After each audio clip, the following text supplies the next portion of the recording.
Hello!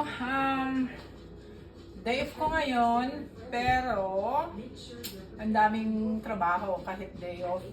Ang dami pa rin trabaho dito. So, akala nyo dito sa Amerika, maganda ang buhay namin. Hindi po. Hindi katulad dyan sa Pilipinas na yung iba may katulong.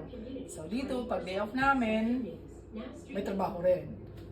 Linis, luto, laba, lahat kami ang gumagawa. Kaya, ngayon, magluluto ako.